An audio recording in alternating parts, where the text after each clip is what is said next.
मम्मा, मैं नदी पर खेलने जा रही हूँ। बेटा, तुमको पता है ना, आज लड़के तुम्हें देखने आ रहे हैं। बेटा, क्यों तुम जा रही हो? मत जाओ, जब लड़के आ जाएं उसके बाद तुम चले जाना। अगर तुम घर नहीं रहे, लड़के आ गए तुम्हारे पीठ पीछे, तो मैं क्या जवाब दूंगी लड़के वालों को? माँ, तुम्हें पता है ना, मैं अभी शादी नहीं करना चाहती हूँ, मैं अब जा रही हूँ। इतना बोल के टूनी चिड़िया नदी पर अपने सहेलियों के साथ खेलने चली जाती है और वहाँ बोलती है, चुनी बहन, आज मुझे लड़का देखने आ रहा है। तो गोरी बहन, तुम्हें तो घर पे अभी रहना चाहिए ना, तुम हमारे साथ क्या कर रही हो?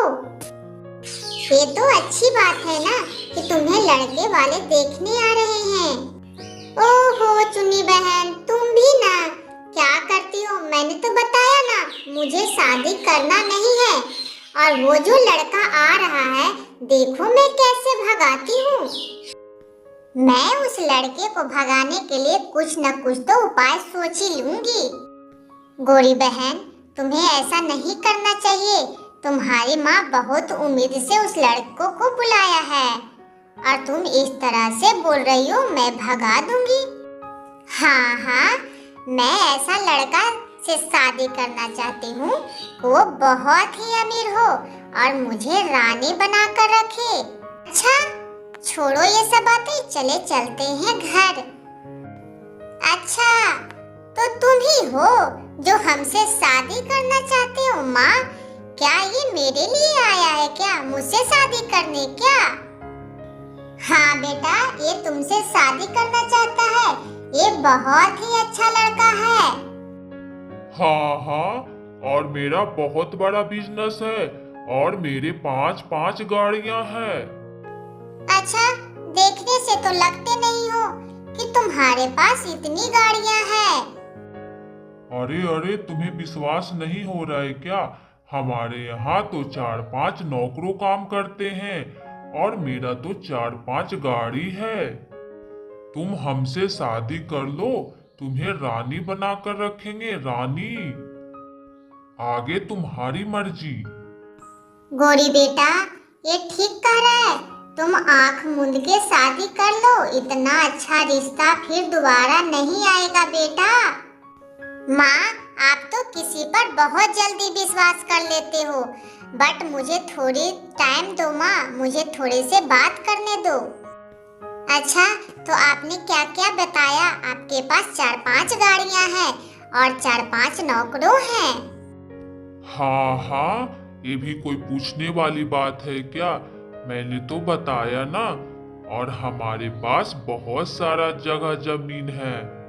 तो ये सुनिए, तुम्हारे पास जो 4-5 गाड़ियाँ हैं, उसे कल आप कल लेके आना, मैं भी तो देखूं कौन कौन से गाड़ी हैं।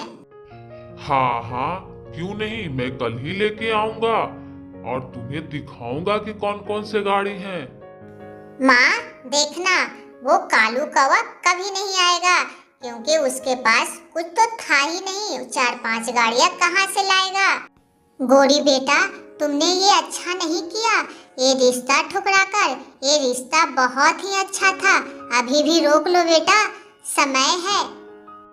ऐसे ही कुछ दिन बीत जाते हैं। एक दिन की बात है कि कालू कौवा सोचता है कि क्यों ना मैं इस बार गोरी के पास मिठाई का डब्बा लेके जाऊंगा, शायद मिठाई देख के उसका दिल पिघल जाए और हमसे शादी करने के लिए वो मान जाए। हाँ, यही ठीक रहेगा। दूसरे ही दिन कालू कौवा मिठाई के डब्बा लेकर गोरी कौवा के पास चला जाता है और बोलता है, माँ जी नमस्ते, तबीयत पानी तो ठीक है ना? आप कौन हैं? खुश रहो बेटा, कैसे हो? कैसे आना हुआ बेटा? और ये मिठाई का डब्बा किस लिए बेटा?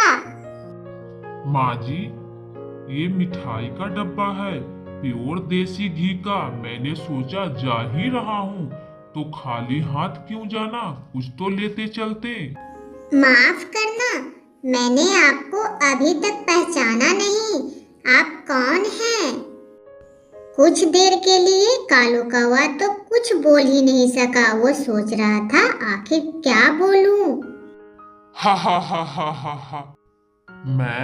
मुझे आपने नहीं पहचाना क्या? मैं इस जंगल का राजा हूँ और इसी जंगल में रहता हूँ। मैंने तो आपको पहचान लिया। राजा? आप क्या इस जंगल के राजा हैं? हाँ हाँ, तुम्हें यकीन नहीं होता क्या? तुम कोई भी बच्चे से पूछ लो, मेरा नाम कालू है। बोलना कालू इस जंगल का राजा है क्या? सब कोई बता देगा। अच्छा माँ, देखो तो इसके कितने अच्छे संस्कार हैं। मैं तो इसी से शादी करूंगी माँ। क्या आप मुझसे शादी करेंगे? हाँ हाँ, क्यों नहीं। उसके बाद गोरी कौवे और काले कौवे की शादी हो जाती है और काले कौवा ब्याह कर गोरी को अपने घर ले आता है। सुनो जी, यहाँ तो एक भी नौकर चाकर नहीं देख रहे हैं। गोरी, वो क्या है ना, सभी नौकर को मैंने छुट्टी कर दिया है और अभी बहुत रात हो गई है और हम दोनों सोते हैं। कल सुबह बात करेंगे। गोरी कौवा और काले कौवा सो जाते हैं और काले कौवा की नींद खुलता है और बोलता है, गोरी, मुझे माफ कर देना। मेरे पास कोई नौकर चौकर नहीं है और ना कोई मैं राजा हूँ। मैंने तुमसे झूठ बोल के शादी किया है। अगर मैं ऐसा नहीं करता तो तुम कभी नहीं शादी करती। कालू जी आप उठ गए? आपने मुझे जगाया क्यों नहीं? हाँ गोरी, अब मुझे ऑफिस के लिए देर हो रहा है। अब मैं चलता हूँ। इतना बोल के काले कौवा चला जाता है। ओ कालू, तुम कहाँ था? इतने दिन से बागों में नहीं आ रहा था। साहब जी, बात कुछ ऐसा है कि मैं गांव गया हुआ था शादी करने। आज ही तो लौटा हूँ। अच्छा अच्छा, ठीक है। ये सारे फल तोड़ के सारे जाके बाजार में बेच दो। ठीक है साहब जी, ऐसा ही होगा। काले कौवा सारे फल तोड़ के बाजार में बेच देता है। वो एक तोते के यहाँ बगीचों का नौकर था। माँ जी, आप बिना बताए हुए? हाँ बेटा, मैंने सोचा मेरी गुड़िया रानी कैसी होगी, चलो जाके मिल लेती हूँ। ठीक किया माँ, मुझे भी मन नहीं लग रहा था आपके बिना। बेटा, दामाद जी नहीं दिख रहे हैं, कहाँ गए दामाद जी? माँ जी, वो तो सुबह सुबह ही ऑफिस चले गए। उसके बाद माँ बेटी दोनों बगीचों में घूमने जाती है और थक कर बैठ जाती है। कबूतर जी, कालू जी का ऑफिस किस तरफ है? कौन सा ऑफिस? किसके ऑफिस की बात कर रही हो तुम?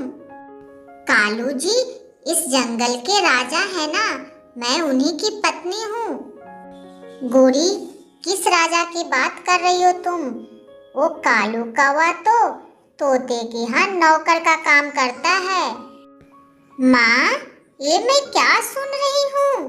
क्या सच में क्या नौकर? नहीं नहीं बेटा, इन्हें कुछ पता नहीं होगा, ये तो कुछ भी बोल रहे हैं। मेरे दामाद जी तो इस जंगल के राजा ही होंगे। बातें ही कर रहे थे तब तक कालू कौवा वहाँ पहुँच जाता है। कालू जी, मुझे आपने धोखा दिया है, मैं आपके पास बिल्कुल भी नहीं रुकूंगी। गोरी, कौन से धोखे की बात कर रही हो? मैं कुछ समझा नहीं। कालू जी, आपने तो बोला मैं इस जंगल का राजा हूँ। अगर मैंने ऐसा नहीं बोलता तो तुम शादी के लिए कभी भी हाँ नहीं करती, इसलिए मैं तुमसे झूठ बोला।